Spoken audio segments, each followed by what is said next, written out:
দারুণ খেতে। আরে বল্টু, এই আম কার থেকে কিনেছিস রে? এমন স্বাদ যেন অমৃত। কার থেকে আবার? মিসকের থেকে কিনেছি। এলাকার সবাই মিসকের থেকে আম কেনে, জানেন? তার গাছের আম বেশ মিষ্টি আর সুস্বাদু। আম আমার ভীষণ প্রিয়, বুঝলি বল্টু? ওই গাছ আমার চাই।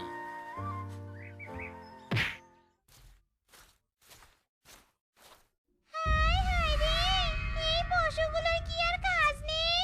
ঝোপঝাড় দেখলেই বুঝি এদের ময়লা ফেলতে ইচ্ছে করে। এটা দেখে মনে হচ্ছে কোনো ফলের বীজ। নিশ্চয়ই এই ফলটা অনেক সুস্বাদু খেতে। ইস, এই ফল যদি আমি খেতে পারতাম।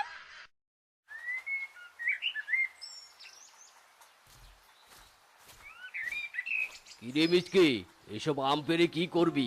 এ কি মোড়ল মশাই যে, কি আবার করব মশাই? এসব আম বাজারে বিক্রি করতে নিয়ে যাব। শোন মিচকে, তোর ভিটেখানা আমার বেশ মনে ধরেছে।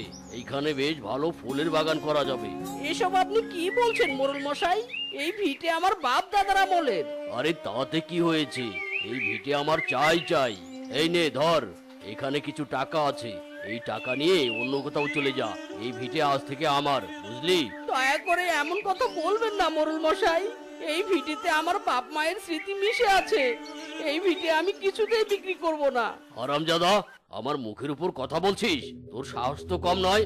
আমি যেটা চাই সেটা আমি নিয়েই ছাড়ি। দয়া করুন মোড়ল মশাই, দয়া করুন। এই ভিটে ছেড়ে আমি যাব কোথায়? এই ভিটে আমি ছাড়তে পারবো না। এই বল্টু, হারামজাদাটাকে উত্তম মধ্যম দিয়ে এখান থেকে বের করে দে। আহ হায় খোদা, তুমি আমায় এভাবে নিঃস্ব করলে। এই ভিটে ছেড়ে আমি এখন কোথায় যাব?